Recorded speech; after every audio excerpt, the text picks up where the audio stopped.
Hi hello നമസ്കാരം. C Joseph Vijayan റുംനാൻ എന്ന വാഴ്ത്തുക്കൾ. അദ്ദേഹത്തിന്റെ കുറച്ച് നാൾ വഴികളെ കുറിച്ച് നമുക്ക് ഒന്ന് രണ്ട് കാര്യങ്ങൾ നോക്കാൻ വേണ്ടിയിട്ടാണ് ഈ ഒരു വീഡിയോ. സ്റ്റാർട്ടിങ് മുതൽ തന്നെ അദ്ദേഹത്തിന്റെ ഫാൻസ് അസോസിയേഷൻ കൊണ്ടുപോയ രീതി നോക്കിയാൽ തന്നെ നമുക്ക് മനസ്സിലാവും എത്ര പ്രൊഫഷണൽ ആയിട്ടാണ്, അതുപോലെ ഇത്ര സിസ്റ്റമാറ്റിക്കലി, അതുപോലെ തന്നെ ഓരോ സോഷ്യൽ ഇഷ്യൂസിൽ ഇടപെടുക, അല്ലെങ്കിൽ എല്ലാ മാസവും ഓരോ സോഷ്യൽ റിലവൻ്റ് ആയിട്ടുള്ള കാര്യങ്ങൾ ചെയ്യുക, അത് എല്ലാ മാസവും നിർബന്ധമായിട്ട് ചെയ്യണം എന്നുള്ളൊരു റൂള് കൊണ്ടുവരിക. അതുപോലെ ഇത്ര പേരുണ്ടാവണം, അതിലൊരു പ്രസിഡന്റ് ഉണ്ടാവണം, അങ്ങനെ ഒരുപാട് ഓർഗനൈസ് ആയിട്ടാണ് ചെയ്തിരിക്കുന്നത്. ഇത് കാണുമ്പോൾ തന്നെ നമുക്ക് മനസ്സിലാവും ആൾക്ക് വെറും ഒരു ഫാൻസ് അസോസിയേഷനോ അല്ലെങ്കിൽ സിനിമയിൽ നിന്ന് കിട്ടുന്ന എല്ലാവർക്കും ഫാൻസ് ഉണ്ട്. ഇപ്പൊ രജനി സാർക്ക് ഫാൻസ് ഉണ്ട്, കമൽ സാർക്ക് ഫാൻസ് ഉണ്ട്, എല്ലാവർക്കും ഫാൻസ് ഉണ്ട്. പക്ഷേ അദ്ദേഹം അവരെല്ലാം കൊണ്ടുപോകുന്ന രീതിയേക്കാൾ വളരെ വ്യത്യസ്തമായിട്ട് പ്രൊഫഷണൽ ആയിട്ടും നിർബന്ധമായിട്ടും ചെയ്യേണ്ട കുറെ റൂളുമായിട്ടാണ് സ്റ്റാർട്ട് മുതൽ തന്നെ വിജയ് സാർ അവരുടെ ഫാൻസ് അസോസിയേഷൻ കൊണ്ടുപോയിരിക്കുന്നത്. അതുപോലെ തന്നെ ചെയ്യുന്ന സിനിമകളും അതുപോലെ അവരുടെ ഫാൻസിന് വേണ്ടി, ഫാൻസിന് ഇഷ്ടപ്പെടുന്ന രീതിയിൽ അടുത്ത ഘട്ടത്തേക്ക് പോകാൻ വേണ്ടിയിട്ടുള്ള മാസ് ആയിട്ടുള്ള ഓഡിയൻസിന്റെ റീച്ച് ആവാൻ വേണ്ടിയിട്ടുള്ള സിനിമകളാണ് ആള് കൂടുതലും ചെയ്തത്. ഇനി പറയുന്നതാണ് ഹൈലൈറ്റ്. അദ്ദേഹത്തിന് അറിയുമായിരുന്നു എവിടെ ഞാൻ നിർത്തണം, എന്തെനിക്ക് വേണം എന്നുള്ളത് വ്യക്തമായിട്ടുള്ള ബോധ്യം ഉണ്ടായിരുന്നു.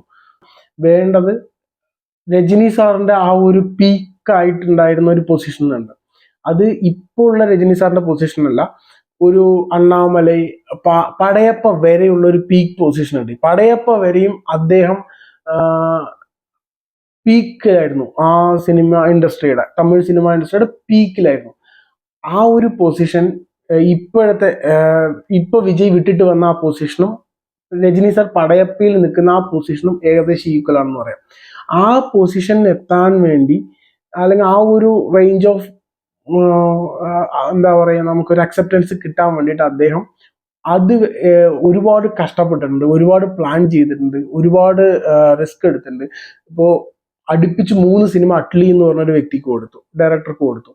പക്ഷേ അദ്ദേഹത്തിനാണ് ആ 3 സിനിമയാണ് ശരിക്കും വിജയുടെ അടുത്ത സ്റ്റേജിലേക്കുള്ള ഗ്രോത്തിന്റെ സ്റ്റാർട്ടിങ് പോയിന്റ്. അതിനുശേഷം ഒരു ഹ്യൂജ് ഗ്രോത്ത് ആണ്. ഈ 3 സിനിമ കഴിയുമ്പോൾ അദ്ദേഹത്തിന്റെ ഗ്രോത്ത് നമുക്ക് അതായത് 30 കോടി ശമ്പളം വാങ്ങുന്ന വിജയ് 100 കോടിയും 100 കോടിയും നേരെ 200 കോടി എത്തിയതൊക്കെ വളരെ ഷോർട്ട് ടൈം പീരീഡിൽ ആണ് സംഭവിച്ചത്. അപ്പൊ അത് ആ പീക്ക് അവറിലേക്ക് ഏറ്റവും പെട്ടെന്ന് എത്താൻ വേണ്ടിയിട്ടുള്ള ഒരു ഇതായിരുന്നു. ആ സമയത്ത് എന്ത് സംഭവം, രാഷ്ട്രീയത്തിൽ തമിഴ്നാട് പൊളിറ്റിക്സിൽ ഏറ്റവും വലിയൊരു പവർഫുൾ പേഴ്സൺ ആയിട്ടുള്ള ജയലളിതയുടെ വിയോഗം ഉണ്ടാവുകയും ചെയ്തു. അതിനുശേഷം പിന്നെ ആൾക്ക് ടൈമില്ല, പിന്നെ വളരെ ഷോർട്ട് ടൈമേ ഉള്ളൂ. അതിനുള്ളിൽ നമുക്ക് പീക്ക് പോയിട്ട് അവിടെ നിന്ന് ബ്രേക്ക് എടുത്തിട്ട് പൊളിറ്റിക്സിൽ വരണം. അങ്ങനെ ഒരു വ്യക്തമായിട്ടൊരു പ്ലാനിങ്ങിന്റെ ഭാഗമായിട്ടാണ് അദ്ദേഹം ചെയ്തത്. അപ്പോൾ ആ ജയലളിതയുടെ വിയോഗത്തിന് ശേഷം എന്ത് സംഭവിച്ചു, പിന്നെയുള്ള കിട്ടിയ ആൾക്ക് ഒരു 5 വർഷമോ അത്രയേ ഉള്ളൂ, 5-6 വർഷം അത്രയേ ഉള്ളൂ. ഈ 6 വർഷം കൊണ്ട് വേണം ആൾക്ക് ഇതിനുള്ളിൽ ഈ രജനി സാർ അന്ന് അച്ചീവ് ചെയ്ത അത്രയും വലിയ പീക്ക് അച്ചീവും ചെയ്യണം. അവിടെ നിന്ന് ബ്രേക്ക് എടുത്ത് ഈ 1-2 വർഷം വേണം ഇത് പാർട്ടി ഫോം ചെയ്യുകയും അടുത്ത ഇലക്ഷനിലേക്ക് റെഡി ആവുകയും വേണം. അതിനുള്ള ഫണ്ട് വേണം. അതുപോലെ തന്നെ അതിനുള്ളൊരു ടൈം പീരീഡ് വളരെ കുറവായിരുന്നു. കാരണം ഒരു പാർട്ടി ഫോം ചെയ്ത് 2 വർഷം ആയിട്ടില്ലെങ്കിലും അതിനുള്ള ബേസ്മെന്റ് ഒരുപാട് കാര്യങ്ങൾ സെറ്റ് ചെയ്യണം. അതുപോലെ തന്നെ ആൾക്ക് അത്രയും പോപ്പുലാരിറ്റിക്ക് എത്തിയാൽ മാത്രമാണ് ഇതൊക്കെ ചെയ്തുകൊണ്ട് യൂസ് ഉള്ളൂ. അതൊരു വലിയ പ്രോബ്ലമാണ്. കാരണം എന്താ വെച്ച് കഴിഞ്ഞാൽ ഈ ഒരു ഷോർട്ട് ടൈം കൊണ്ട് ഇത്രയും വലിയ പോപ്പുലാരിറ്റി അച്ചീവ് ചെയ്യുക എന്നുള്ളത് വലിയ കഷ്ടമാണ്. അപ്പൊ അതിനനുസരിച്ച് ആളുടെ സിനിമകൾ പ്ലാൻ ചെയ്യുകയും ഡയറക്ടർമാരെ പ്ലാൻ ചെയ്യുകയും അതിനനുസരിച്ച് ആൾ ഡെവലപ്പ് ആവുകയും അത് കറക്റ്റായിട്ട് അച്ചീവ് ചെയ്യുകയും ചെയ്തു എന്നുള്ളതാണ് ചിന്തിക്കാൻ പറ്റാത്തൊരു പരിപാടി. നോർമലായിട്ട് നമുക്ക് ഹാറ്റ്സ് ഓഫ്, വേറൊന്നും പറയാനില്ല ഇതിനെ കുറിച്ചിട്ട്. നല്ല രീതിയിൽ സേഫായിട്ട് നല്ല പൊസിഷനിൽ ഒട്ടും ബുദ്ധിമുട്ടില്ലാതെ കംഫേർട്ടായി ഇരിക്കുന്ന സമയത്ത് ഞാനിത് വേണ്ട, എനിക്ക് ഈ കംഫേർട്ട് അല്ല എൻ്റെ ഉദ്ദേശം, എൻ്റെ പ്ലാനിങ് വേറെയാണ്, എൻ്റെ ആഗ്രഹം വേറെയാണെന്ന് പറഞ്ഞാൽ ഇത് മൊത്തമായിട്ട് ഇവിടെ നിർത്തിയിട്ട് അടുത്ത ഒരു സെഷനിലേക്ക് മൂവ് ആവുകയാണ്. അത് വളരെ കഷ്ടമാണ്. ആരും ചെയ്യില്ല. അദ്ദേഹം ചെയ്തു എന്നുള്ളത്, അദ്ദേഹത്തിന് അത്രയും ലോങ് ടേം ആയിട്ടുള്ള വ്യൂസ് ഉണ്ടായിരുന്നു, നല്ല രീതിയിലുള്ള ഡിറ്റർമിനേഷൻ ആയിരുന്നു, എല്ലാത്തിനേക്കാളും പറ്റി അപാര ധൈര്യം ഉണ്ടായിരുന്നു, നല്ല രീതിയിലുള്ള പ്ലാനിങ് ഉണ്ടായിരുന്നു. പാർട്ടി അങ്ങനെ ആരംഭിച്ചു ഈ പറഞ്ഞ പോലെ 2 വർഷത്തിന് മുൻപായിട്ട്. അപ്പൊ നമുക്കറിയാം അതിഭയങ്കരമായിട്ടുള്ള ഫാൻ ഫോളോയിങ് ആണ്, ജനക്കൂട്ടമാണ്, ജനസാഗരം, ഒരു രക്ഷയില്ല. അപ്പൊ അദ്ദേഹം വിചാരിച്ചത്, അല്ലെങ്കിൽ ഈ പാർട്ടി ആരംഭിക്കുമ്പോൾ അല്ലെങ്കിൽ ആദ്യത്തെ പ്രസംഗത്തിലൊക്കെ അദ്ദേഹം ചൂസ് ചെയ്ത് ആർക്ക് വേണമെങ്കിലും വരാം, എല്ലാവർക്കും സ്വാഗതം, എന്ന രീതിയിലായിരുന്നു. അദ്ദേഹം ശരിക്കും ആദ്യം തന്നെ അപ്രോച്ച് ചെയ്ത് കോൺഗ്രസ് പാർട്ടിയാണ്. ആക്ച്വലി ഈ ടോപ്പിക്കുമായിട്ട് ബന്ധമില്ല എങ്കിലും പറയാം.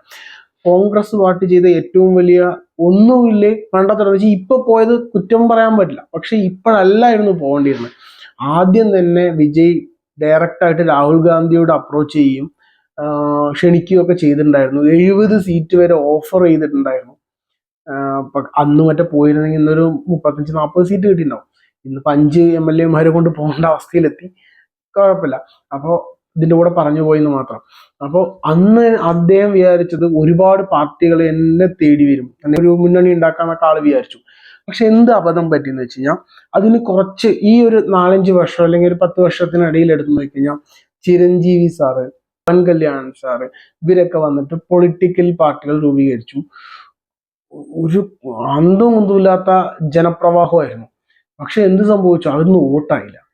അവർക്കൊക്കെ പ്രതീക്ഷിച്ചതിനേക്കാൾ എത്രയോ താഴെ വോട്ട്. അവരുടെ ആ തിരക്കും ആ കൂട്ടവും ആ ജനങ്ങളും കണ്ടു കഴിഞ്ഞാൽ അത്രയും പേര് വോട്ട് ചെയ്ത ആൾക്കൊരു 10 MLA കിട്ടും. പക്ഷെ ഇലക്ഷനിൽ മത്സരിച്ച് വരുമ്പോൾ ഒരാൾ പോലും ജയിക്കാത്ത അവസ്ഥ, അല്ലെങ്കിൽ തീരെ അപ്രസക്തമായ ഒരു പാർട്ടിയായി മാറി എന്നുള്ളത് ഈ ബാക്കിയുള്ള തമിഴ്നാട് പൊളിറ്റിക്കൽ പാർട്ടീസ് ഒക്കെ ആ രീതിക്കാണ് വിജയ് കാണാൻ വരുന്ന ഒരു ജനക്കൂട്ടത്തെ കണ്ടത്. ഇത് വെറും ജസ്റ്റ് വിജയ് കാണാൻ വേണ്ടിയിട്ടാണ് എന്നുള്ളൊരു രീതിയിലായിരുന്നു ഇത് കണ്ടുപോയത്. അപ്പൊ അതിനുശേഷം ആരും അലയൻസിനില്ല എന്നുള്ളത് തീരുമാനിച്ചു. അപ്പോഴും വിജയ്ക്ക് കോൺഫിഡൻസ് ആണ്, ഞാൻ എന്തായാലും ഒറ്റയ്ക്കാണെങ്കിലും ഞാൻ ജയിക്കും എന്നുള്ളത്. എത്ര ജയിക്കും എന്നുള്ളത് അവിടെ നിൽക്കട്ടെ, പക്ഷെ വിജയ്ക്ക് കോൺഫിഡൻസ് ആണ്. അതിന്റെ ഏറ്റവും വലിയൊരു എക്സാമ്പിൾ എന്താണെന്ന് വെച്ചാൽ AIADMKയും BJP ആയിട്ട് അലയൻസിക്ക് പോകുന്ന സമയത്ത് പോകുന്നതിന് മുൻപായിട്ട് വിജയുടെ TVK പാർട്ടിയായിട്ട് ഒരു അലയൻസിന് ശ്രമിച്ചിട്ടുണ്ടായിരുന്നു. അപ്പോ വിജയ്ക്ക് ഏകദേശം 90 സീറ്റോ 100 സീറ്റൊക്കെ ഓഫർ ചെയ്തെന്ന് പറയപ്പെടുന്നു, എനിക്ക് എക്സാക്ട്ലി അറിയില്ല. അപ്പോ പക്ഷെ വിജയ് ഉറപ്പിച്ചു പറഞ്ഞൊരു കാര്യമുണ്ട്, ചീഫ് മിനിസ്റ്റർ ഞാനായിരിക്കണം. ഇത് അപ്പോ അങ്ങനെ പറയണമെങ്കിൽ അദ്ദേഹത്തിന് അത്രയും വലിയ കോൺഫിഡൻസ്, അദ്ദേഹത്തിന്റെ പാർട്ടിക്കാർക്ക് കോൺഫിഡൻസ് അത്രയും ഉണ്ടായിരുന്നില്ല. കാരണം അവർക്ക് താല്പര്യം AIADMK ആയിട്ട് പോകാനായിരുന്നു. അദ്ദേഹത്തിന്റെ കൂടെ നടക്കുന്നവർക്ക് അത്രയും കോൺഫിഡൻസ് ഉണ്ടായിരുന്നില്ല. അവർക്കും താല്പര്യം AIADMK ആയിട്ട് അലയൻസ് വെക്കാനായിരുന്നു. ഒരു ചീഫ് മിനിസ്റ്റർ അല്ലെങ്കിൽ കൂടി ഒരു ഉപമുഖ്യമന്ത്രി സ്ഥാനമെങ്കിലും മതിയല്ലോ എന്നുള്ള രീതിക്കാണ് പറഞ്ഞു പോയത്. പക്ഷെ വിജയ്ക്ക് വേണമായിരുന്നു, ഞാൻ ആവുകയാണെങ്കിൽ ഫസ്റ്റ് ചീഫ് മിനിസ്റ്റർ ആവുള്ളൂ എന്നുള്ള.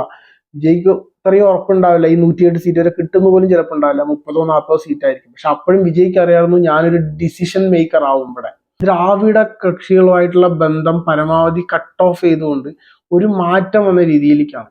അത് മറ്റുള്ള വിജയുടെ കൂടെ നടക്കുന്നവർക്ക് മനസ്സിലായില്ലെങ്കിലും വിജയുടെ പാർട്ടിയിലുള്ള ആളുകൾക്ക്, മെയിൻ ആളുകൾക്ക് ആർക്കും മനസ്സിലായില്ലെങ്കിൽ വിജയ്ക്ക് നല്ല ബോധ്യം ഉണ്ടായിരുന്നു.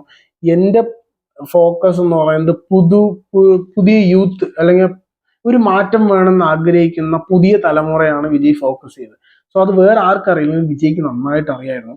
അദ്ദേഹം അതുകൊണ്ടാണ് വേറെ ഏത് പാർട്ടി വിളിച്ചിട്ടും പോവാതെ അദ്ദേഹത്തിനൂടെ വേണമെങ്കിൽ വരൂ, ഇങ്ങോട്ട് വന്ന് മത്സരിക്കൂ, ഞാൻ പറയുന്ന കേട്ട് എന്റെ അലയൻസിൽ വന്ന് മത്സരിക്കൂ, ഞാൻ ആരുടെ അലയൻസിലേക്ക് ഇല്ലാന്ന് തീരുമാനിച്ച ഒരു ധൈര്യം ഉണ്ടല്ലോ. പല കാര്യങ്ങളും ഫോക്കസ് ചെയ്തിട്ടാണ് ആളുകളുടെ പാർട്ടി രൂപീകരിച്ചിരിക്കുന്നത്, അതിൽ നേതാക്കന്മാരെ ചൂസ് ചെയ്തിരിക്കുന്നത്. അതും എല്ലാവർക്കും ബഹുജന അപ്പിയറൻസ് ആണ്. കാരണം ഇന്ന ആൾക്ക് മുൻതൂക്കം അങ്ങനത്തെ ഒരു പരിപാടി ഇല്ല. ന്യൂനപക്ഷങ്ങൾക്കുണ്ട്, എല്ലാവർക്കും നേതാക്കന്മാരുണ്ട് അതിൽ. അതൊരു വേറെ ആരും ചിന്തിക്കാത്തതാണ്. പലരും ഒരു ജാതിയെ ഫോക്കസ് ചെയ്തിട്ടായിരിക്കും അവരുടെ രാഷ്ട്രീയ പാർട്ടി തന്നെ കൊണ്ടുപോകുക. പക്ഷെ വിജയ് അങ്ങനെയല്ല. വിജയ്ക്ക് അറിയാം എന്താ വേണ്ടത്. അവിടെ ഒരു ദ്രാവിഡം എന്ന് പറഞ്ഞൊരു വേർഡിന് പോലും പ്രസക്തി ഉണ്ടായിരുന്നില്ല. എല്ലാ രീതിയിലായിരുന്നു വിജയ് ഇതിനെ ഫോക്കസ് ചെയ്ത് കൊണ്ടുപോയത്. തമിഴ്നാട് പൊളിറ്റിക്സ് നമ്മളിപ്പോ കേരള പൊളിറ്റിക്സ് പോലെയല്ല. ഇപ്പൊ നമ്മുടെ നാട്ടിലേ വരുന്നുണ്ട് ഒരു ബസ് ലേഡീസിന് ഫ്രീ എന്ന് പറയുമ്പോൾ ഇപ്പോഴും അത് വലിയ ചർച്ചയാണ്. അതുപോലെ തമിഴ്നാട്ടിലൊക്കെ ഇത് വർഷങ്ങൾക്ക് മുൻപേ കൊടുത്തിട്ടുള്ള സംഭവമാണ്. അപ്പോൾ തമിഴ്നാട്ടിലുള്ള പൊളിറ്റിക്സ് എൻ്റയർലി ഡിഫറെൻ്റ് ആണ്. അവിടെ എത്ര ഫ്രീ കൊടുക്കുന്നു, എന്തൊക്കെ സാധനങ്ങൾ ഫ്രീ കൊടുക്കുന്നു, എന്തൊക്കെ ഫ്രീ കിട്ടുന്നു എന്നനുസരിച്ചിട്ടായിരിക്കും വോട്ട് കിട്ടുക. അത് ആക്ച്വലി വിജയും പ്രോപ്പർലി ഫോക്കസ്ഡ് ആയിരുന്നു. വിജയ്ക്ക് അറിയാം ഞാൻ മാസ് അപ്പീലിംഗ് ആണ്, എനിക്ക് നിറയെ ഫാൻ ബേസ് ഉണ്ട്, എനിക്ക് എല്ലാ വീടുകളിലും ഫാൻസ് ഉണ്ട്, എനിക്ക് വോട്ട് കിട്ടും. പക്ഷെ ഇതുകൊണ്ട് മാത്രം വോട്ട് കിട്ടുന്ന ഉറപ്പ് പറയാൻ പറ്റില്ല എന്നുള്ളത് കൊണ്ട് ബാക്കി 2 പാർട്ടിക്കാർ കൊടുത്തതിനേക്കാൾ കൂടുതൽ ഫ്രീ ആയിട്ടുള്ള കാര്യങ്ങൾ അദ്ദേഹം ഈ ഒരു ഇലക്ഷനിൽ ഓഫർ ചെയ്തതായിട്ട് കാണാൻ പറ്റും.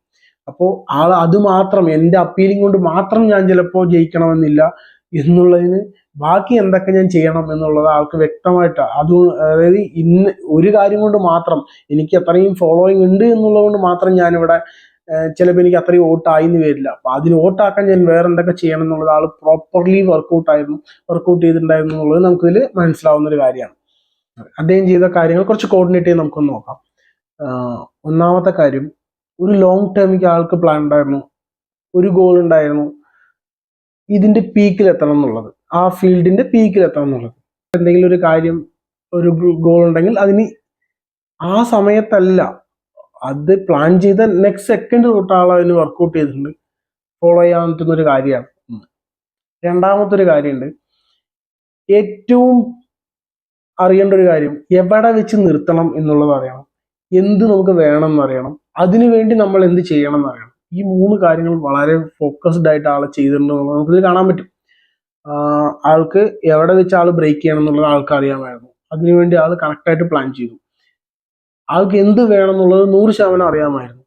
അതിനുവേണ്ടി ഞാൻ എന്തൊക്കെ ചെയ്യണം എന്നുള്ളത് ഒരുപാട് വർഷങ്ങൾക്ക് മുൻപ് തന്നെ ആൾക്ക് അറിയാമായിരുന്നു എന്നുള്ളതാണ്, അല്ലെങ്കിൽ അതിനനുസരിച്ച് ആൾ പ്രവർത്തിച്ചിട്ടുണ്ട് എന്നുള്ളതാണ് അല്ലെങ്കിൽ ഹൈലൈറ്റ്. നല്ല രീതിയിൽ തന്നെ ആൾ പൊളിറ്റിക്സിലി വർക്ക്ഔട്ട് ചെയ്യട്ടെ. അവസാനമായിട്ട് ഞാൻ ഒരു കാര്യം വിജയ് സാറിന്റെ തന്നെ ഒരു ഡയലോഗ് പറഞ്ഞ് അവസാനിപ്പിക്കാം. Kill them with your success, bury dum with your smile. അവസാനമായിട്ട് ഒരു കാര്യം കൂടി, ഇതിന്റെ ആദ്യത്തെ ലോങ് വീഡിയോ ആണ്. ഞാനൊരു 2 മാസമായിട്ട് ഈ ചാനൽ തുടങ്ങിയിട്ട് കുറച്ച് ഷോർട്ട് വീഡിയോ ഒക്കെ അതിൽ അപ്ലോഡ് ചെയ്തിട്ടുണ്ട്. ഇതാണ് ആദ്യത്തെ ലോങ് വീഡിയോ. സോ ഒരുപാട് കുറവുകളും കുറ്റങ്ങളും ഉണ്ടാവും. തീർച്ചയായിട്ടും അത് കമന്റ് ചെയ്യുക. മാറ്റാൻ പറ്റുന്ന എല്ലാം ഞാൻ മാറ്റുന്നതായിരിക്കും. പക്ഷെ ദയവ് ചെയ്ത് ഒന്ന് നിർത്തിയിട്ട് പോടാന്ന് മാത്രം പറയരുത്. കാരണം ഒരുപാട് വർഷമായിട്ട് ഈ പറഞ്ഞ പോലെ ധൈര്യമോ കോൺഫിഡൻസോ ഒന്നുമില്ലാതെ തുടങ്ങാതെ പോയ ഒരു സംരംഭം പരിപാടിയാണ് ഇത്. കാരണം 2013 ഞാൻ ട്രിപ്പിൾ പാസ് ഔട്ട് ആയതാണ്. അതിനുശേഷം ഞാൻ 2015 സിനിമയിൽ അഭിനയിക്കാൻ വേണ്ടി ചെന്നൈയിൽ പോയിട്ട് കുറെ തേരാപ്പരൊക്കെ നടന്നു. 1 വർഷത്തോളം വെറുതെ വേസ്റ്റ് ആയിട്ട് പിന്നെയും വന്നു. ഈ മൈക്ക് മേടിച്ചിട്ടുണ്ടെങ്കിൽ ഞാൻ 2023 മറ്റോ മേടിച്ചാണ്. ഒരു ട്രൈപോഡ് ഒരു മൈക്കും മേടിച്ചു. മക്കള് ട്രൈപോഡിനെ കേടുവരുത്തി സെറ്റപ്പ് ആക്കി തന്നു. മൈക്ക് ഇപ്പോഴും അവൈലബിൾ ഉണ്ടായിരുന്നു. അപ്പോ എന്നിട്ട് നമ്മൾ ഇത്രയും വർഷം കഴിഞ്ഞ് പേടിച്ച് ഇനിയിപ്പോ കുഴിയിൽ കാല് നീട്ടുമ്പോഴായിരിക്കും നമ്മളിത് ചെയ്യാന്ന് ആലോചിച്ചിട്ട് ഈ പരിപാടി വരില്ല എന്നുകൊണ്ടാണ് നമ്മളിപ്പോൾ വീണ്ടും ഈ ചാനൽ തുടങ്ങിയത്. സോ കുറ്റോ കുറവോ ഉണ്ടെങ്കിൽ തീർച്ചയായിട്ടും നമ്മൾ തിരുത്താൻ ശ്രമിക്കും. നിങ്ങളുടെ സപ്പോർട്ടും സ്നേഹവും ഒക്കെ പ്രതീക്ഷിക്കുന്നു. Thank you.